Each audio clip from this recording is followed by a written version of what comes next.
Hey everyone.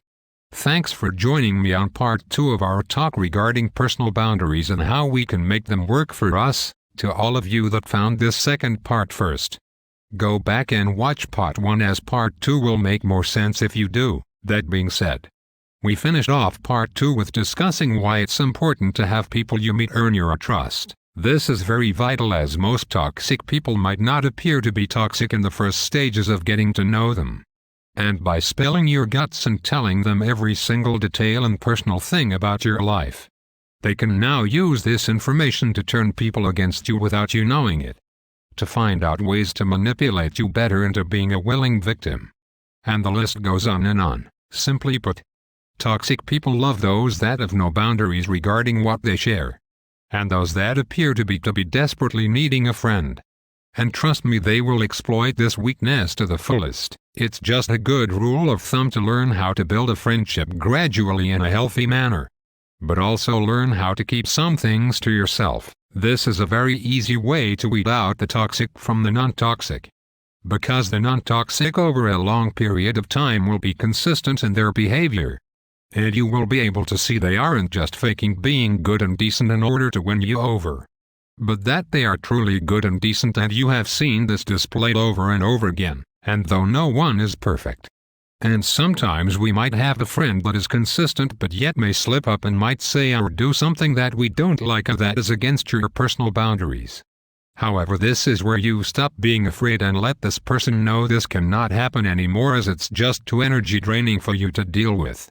Thus they now know where you stand, and if the next week they do this again, you know they clearly don't respect your boundaries nor respect you, and you should probably stop dealing with such a person.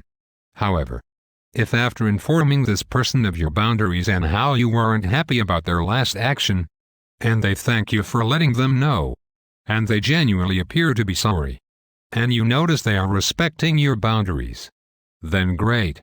Wonderful. You might have a good friend on your hands. The key thing to remember is to not get jaded in life by those that hurt you or that go past your boundaries, and those people you had to remove from your life. Because you might meet someone that is a great person but might have a slip and might say something they regret. But as long as you restate your boundaries and you see they respect them, then great. As stated before, you might have a real friend, and no one is hurt. Because in the end it's part of love. Realizing people nor ourselves are far away from being perfect by any stretch, and that forgiveness is good. Also, so we don't walk around with a hard heart. However, forgiveness doesn't mean letting people drain your energy and abuse you, or you throwing away your life goals over someone else, and that if someone does clearly cross these boundaries and you stop taking their calls, you still should have forgiveness and pity for this person. Because this person is going through life not only hurting others but they are hurting themselves. And by having a hard heart and a jaded heart, they accomplished what they set out to do knowingly or unknowingly, which is to bring you down to their level of being miserable and broken on the inside. You see, though, in my past I was once that guy mistreated and abused. I don't walk around life jaded and hurt. And do I forgive the many people that did the things they did that were wrong? Yes, I sure did. But do I deal with or spend time with these toxic people anymore? No way. Not on your life. And I shed the feeling of being a victim, and educated myself on how to not only deal with these people, but on how to better myself and to make a happy, healthy life. And in the end I have a light heart. I feel great. I have boundaries in place. And my heart isn't jaded for the next person in my life. Because I realize that encountering and sidestepping such toxic people is just part of living.